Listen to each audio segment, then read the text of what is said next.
From the ashes of the transatlantic slave trade, a darker form of slavery emerged that made us question humanity. A slavery that forced women to breed like animals. But the million-dollar question is, how bad and ugly could it be?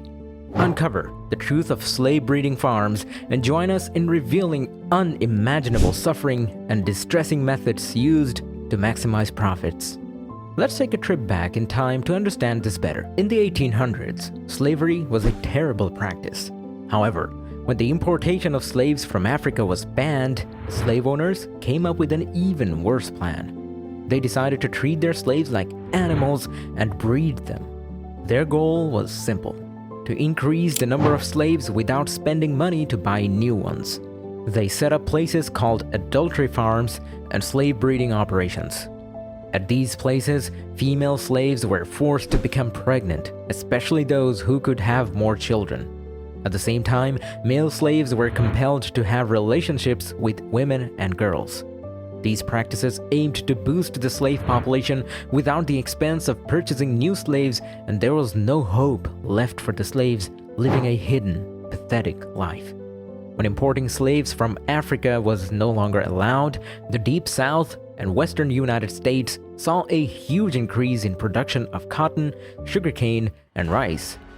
The invention of the cotton gin completely changed the way cotton was farmed and made it very profitable. Because of this, cotton became the main crop in the Deep South, which meant there was a huge demand for workers. While American workers, where these businessmen drew their line, slaves were often desired and employed illegally. Unfortunately, slaves were treated as valuable possessions and were subjected to terrible treatment. They were denied their basic rights and lived in very difficult conditions. Slave owners established breeding farms with one goal: to produce as many slaves as possible for sale and distribution. Places like Richmond, Virginia, and the Maryland Eastern Shore were home to some of the largest breeding farms.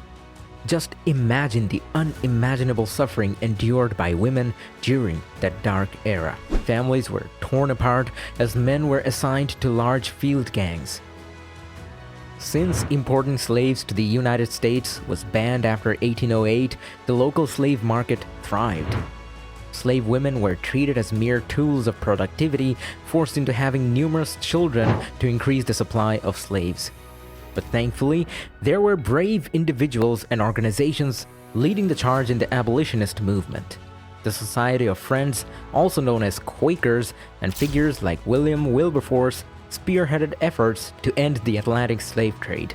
In 1807, the British Parliament passed the Slave Trade Act, which further fueled demands for abolition in the United States. Notably, President Thomas Jefferson and members of Congress supported these demands, reflecting the growing opposition to the abhorrent practices of slave breeding. As the 18th century came to a close, slaves were stripped of their humanity through laws and customs, and reduced to mere possessions. Their owners controlled every aspect of their lives, including their relationships, families, and even their children. It was a time of darkness and dehumanization when Africans were denied their basic rights and forced into the chains of slavery. As we reflect on this painful reality, let us never forget the strength and resilience of those who fought against such oppression. We've witnessed the distressing methods employed by slave owners to maximize their profits, the unimaginable suffering endured by those subjected to slave breeding, and the consequences of a booming cotton industry in the Deep South. But amidst the darkness, there were brave individuals and organizations leading the charge for abolition, fighting to end this abhorrent practice. Let us never forget the resilience and courage of those who stood against such cruelty. It is through acknowledging this painful reality that we can strive for a better future, where justice and equality prevail. Thank you for watching, and we hope this exploration of history has shed light on the depths of human exploitation and the importance of standing against injustice. Remember to like, comment, and subscribe for more thought-provoking content. Stay curious, and until next time, take care.